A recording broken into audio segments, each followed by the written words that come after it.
你知道什么叫人不行怪刀盾吗？安东森自己失误下网，进去找边裁理论。安东森的死亡斩戳贴着网带而下，李世峰只能被迫起高。安东森后退，跃起就是重杀，被李世峰轻松回挡。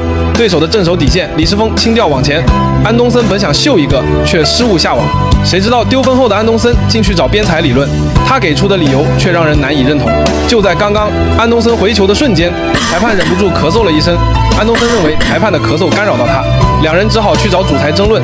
裁判最终妥协，判这一分无效重打。可这时候李世峰又不愿意了，但几番沟通后，满心无奈的李世峰只好接受判罚。